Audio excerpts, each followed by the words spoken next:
ఓం గం గణపతయే నమః. ఓం వాగర్ధావివ సంపృక్తో వాగర్ధ ప్రతిపత్తయే జగతః పితరౌ వందే పార్వతీ పరమేశ్వరౌ. శ్రీ ఉమామహేశ్వరాభ్యాం నమః. వృశ్చిక రాశి మే మాసంలో గ్రహాల యొక్క స్థితిగతులను గనక గమనించినట్లయితే ఈ వృశ్చిక రాశి వారికి అనుకూలంగా ఉన్నటువంటి గ్రహస్థితి చాలా తక్కువనే చెప్పుకోవాలి. చతుర్థంలో ఉన్నటువంటి రాహువు విద్యార్థులకి సంకటంగా వారి యొక్క ఆలోచనలు దుష్ప్రవర్తనల వైపు, దురాలోచనల వైపు, దుర్వ్యసనాల వైపు వెళ్ళేటటువంటి ఆలోచన, సంస్కారహీనమైనటువంటి సంభాషణ చతురత, వారు చేసే ప్రతి ప్రయత్నము కూడా అనాగరికంగా ఉండేటటువంటి పరిస్థితి ఈ శని మరియు పంచమంలో ఉన్నటువంటి రాహువు కలుగు చేస్తున్నారు. మరి ముఖ్యంగా వృశ్చిక రాశ్యాధిపతి అయినటువంటి కుజుడు కూడా శనితో మే 10వ తారీఖు వరకు అక్కడే ఉండటం మరి ఎంతో ఇబ్బందికరమైనటువంటి పరిస్థితి. ఇందాక చెప్పినట్లుగా ఎన్నో రకాలైనటువంటి పనికిమాలిన పనులు చేసేటటువంటి వ్యక్తిత్వము విద్యార్థులు ఎంతో ఎక్కువగా కనిపిస్తుంటుంది. కోపము, ఆవేశము, నిదానత్వము, ఏ పనైనా సరే ఫాస్ట్గా చేయాలనుకుంటారు. కానీ ఇంట్లో తల్లిగారు కావచ్చు, బంధువులు కావచ్చు, పెద్దవాళ్ళు కావచ్చు, ఆయన కాస్త నిదానంగా ఉంటారా అంటే వాళ్ళ మీద కూడా విరుచుకుపడటం. ఈ వృశ్చిక రాశి పిల్లలు అంటే చదువు మీద కాన్సన్ట్రేషన్ తగ్గిపోతుంది, సరైనటువంటి ప్రణాళికల వైపు ముందుకు వెళ్ళలేరు. వీరికి ఉన్నటువంటి ఆలోచన కావచ్చు, లేకపోతే నాకు సౌఖ్యం సరిగ్గా లేదని, కంఫర్టబుల్ సరిగ్గా లేదని, వీరు చేసేటటువంటి నిర్ణయాలు ఆర్థికపరమైనటువంటి నష్టాలని కుటుంబాలకి దూరంగా చేయటం కలిగే, అట్లాగే ఫ్రెండ్స్ వలన మీరు భ్రష్టత్వం పట్టేటటువంటి పరిస్థితులు కూడా కనిపిస్తున్నాయి. ముఖ్యంగా వృశ్చిక రాశి వారికి మరి సంతానపరమైనటువంటి ఇబ్బందులు, సమస్యలు మే 10 వరకు కూడా ఈ పొజిషన్ ఇస్తున్నారు. కాబట్టి సంతాన పాశుపత హోమాన్ని కానీ, లేకపోతే శని కుజులకి సంబంధించిన జపాన్ని, దానాలను కానీ చేయటం వలన, హనుమంతుడి యొక్క చాలీసా చదవడం వలన కాస్త శ్రేయస్కరం కలుగుతుంది.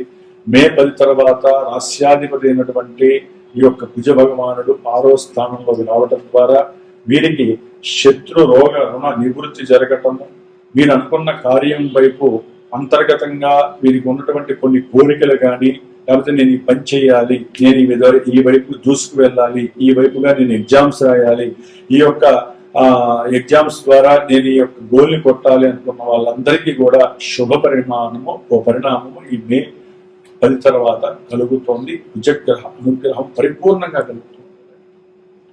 అట్లాగే మే 14 వరకు కూడా సూర్యుడు ఇక్కడే ఉండటము, బుధుడు ఇక్కడే ఉండటం ద్వారా వీరికి చేసేటటువంటి వృత్తి ఉద్యోగాదులలో మంచి పెంపుదల కలగటము, ఆర్థిక ధనలాభాలు కలగటము, వీరిని ఉన్నత అధికారులకు అప్రిషియేట్ చేయటము, దాని ద్వారా వీరికి ఉన్నటువంటి ఆ నాలెడ్జ్ని వీరికి తెలియకుండానే మరి బయట వాళ్ళకి గుర్తించడం ద్వారా వీరిలో తెలియని ఆ లోపల మానసికమైనటువంటి గర్వం, అంటే గర్వం అంటే నెగిటివ్ కాదు, నాలో ఇంత టాలెంట్ ఉందా అనేటటువంటి స్వయం అనుభూతిని మీరు పెంపొందించుకోవటం వల్ల ఇంకా భవిష్యత్తులో నేను ఇంకా ఏదో చెయ్యాలి అనే తాత్పర్యం పెరుగుతుంటాం.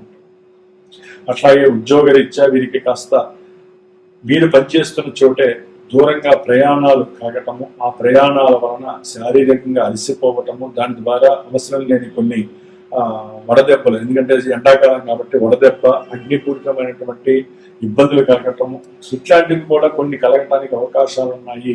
అప్పుల పరంగా మాత్రం దయచేసి వెళ్ళొద్దు. ఒకవేళ భార్యాభర్తల్లో ఎవరైనా అప్పు చేసినా ఆ అప్పుకి చేసినటువంటి ఆ అప్పులు తీర్చే ప్రయత్నాన్ని మీరు ముమ్మరం చేసుకునే పరిస్థితి కూడా ఎదురవుతుంది.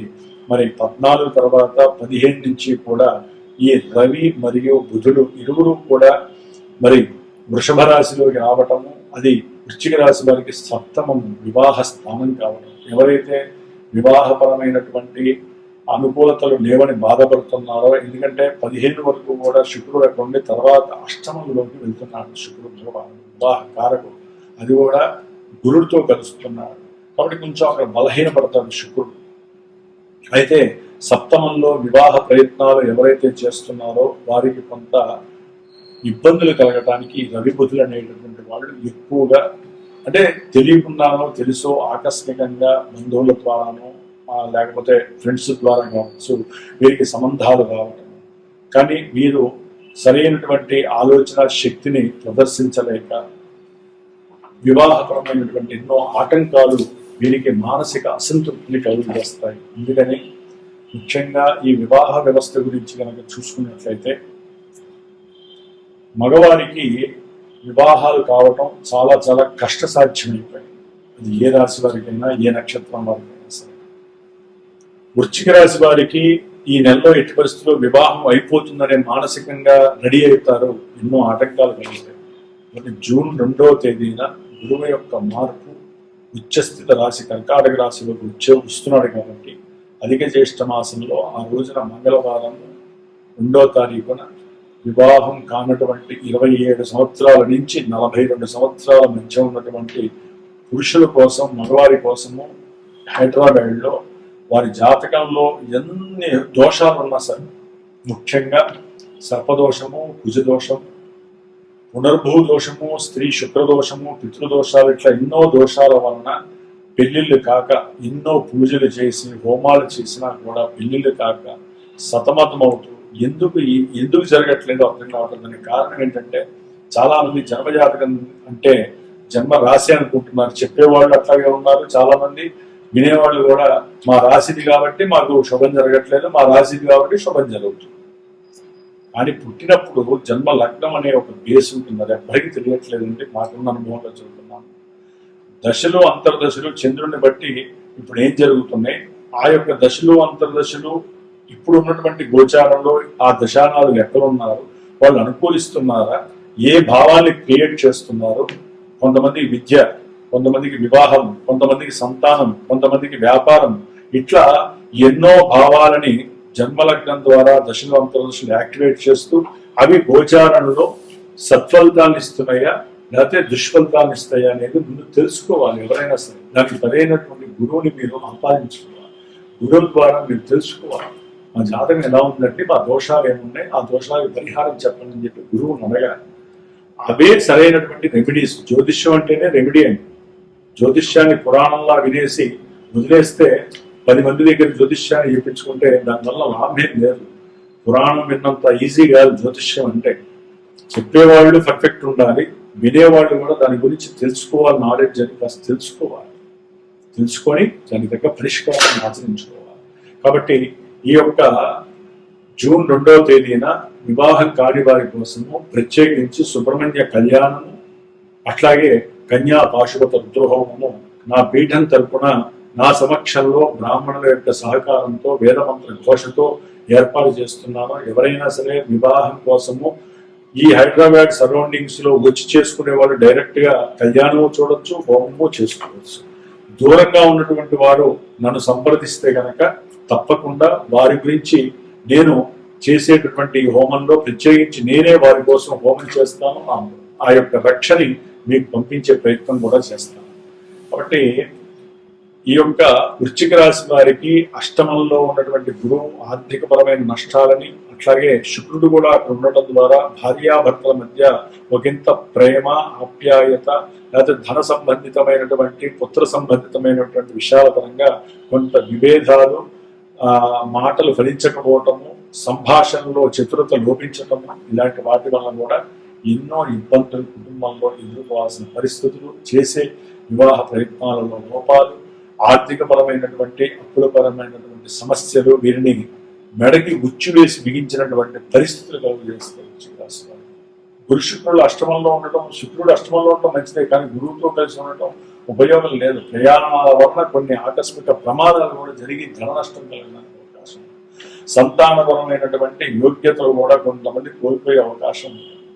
కుటుంబాన్ని దూరంగా చేసుకోవడం పరిస్థితులు కూడా ఉన్నాయి. అట్లాగే వృత్తి స్థానమైనటువంటి కర్మస్థానంలో కేతు ఉండటం వలన చేసేటటువంటి వృత్తి ఉద్యోగాదుల్లో ఇబ్బందులు ఎదురయ్యే అవకాశాలు చాలా మందికి వృశ్చిక రాశి వారికి ఉన్నాయి. చేసే వ్యాపారంలో సరిగ్గా గనక మనసు పెట్టకపోయినా, మీరు కోరికలతో వ్యాపారం చేస్తూ మాకు ఎంత లాభం రావాలి అనుకొని సమయస్ఫూర్తి సమయపాలన లేకపోతే వ్యాపారం డౌన్ఫాల్ అయిపోతుంది.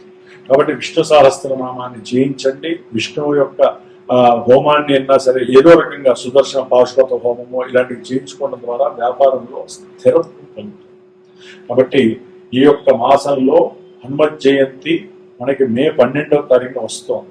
కాబట్టి తప్పకుండా వృశ్చిక రాశి వారు శని కుజుల యొక్క దుర్మార్గము అట్లాగే రాహు యొక్క దుర్మార్గము చర్యల నుంచి బయటపడాలన్నా ఆర్థికపరమైనటువంటి నష్టాలని కష్టాలని ఎదుర్కొనే శక్తిని ఇవ్వాలంటే ఆ యొక్క హనుమంతుల వారి యొక్క అనుగ్రహాన్ని తీసుకోండి. పీఠం తరపున ఆ రోజున విశేషంగా నేను ఆల్రెడీ 70 రోజులు బట్టి వీళ్ళందరికీ కొంతమంది కోసం నేను చేస్తున్న ఈ పూజలో అంతర్భాగంగా ఈ యొక్క హోమాన్ని ఆచరిస్తున్నాను. ఆ హోమానికి ఎవరైనా పార్టిసిపేట్ చేసినా సరే తప్పకుండా వారి పేరున నేను చేసి ఆ యొక్క భస్మాన్ని కూడా వారికి నేను అందజేస్తాను. ముఖ్యంగా మే 16 అమావాస్య శనివారం రోజున శని జయంతి సందర్భంగా పీఠంలో శని బాధలు పడుతున్న వాళ్ళందరికీ కూడా ఏ విధమైన కష్ట నష్టాలు ఉన్నా సరే ఆ యొక్క శనీశ్వరుడి యొక్క అనుగ్రహం కోసం ఆయన పుట్టినరోజు మనందరికీ ఆయన ఆశీర్వచనం చేయడానికి నేను ప్రత్యేకించి పీఠంలో మరి ప్రతి అమావాస్య నేను చేస్తూనే ఉంటాను. ఈ అమావాస్యకి శనిగ్రహం యొక్క మూలమంత్రంతో పాశుపత రుద్రహోమాన్ని ఆచరిస్తూ నవగ్రహ నక్షత్ర అమావాస్య హోమాన్ని అట్లాగే విశేషంగా మృత్యుంజయ హోమాన్ని కూడా ఆచరిస్తూ ఆ యొక్క భిక్షను కూడా ఎవరైతే ఆ హోమంలో పార్టిసిపేట్ చేస్తారో ఆ రక్షణ భిక్షగా మీ అందరికీ కూడా పంపించే ప్రయత్నం చేస్తున్నాను. కాబట్టి వృశ్చిక రాశి వారికి ఈ మాసపు నెల రోజులు కూడా కొంచెం అస్తవ్యస్తమైన పరిస్థితులు ఉంటే ఒక్క కుజుడు వలన మీరు అనుకున్న కార్యాలు నెరవేర్చుకోవడానికి బలం బాగుంది. రోగ నిరోధక శక్తిని మీరు పెంచుకునే అవకాశం మే 10 తర్వాత ఉంది.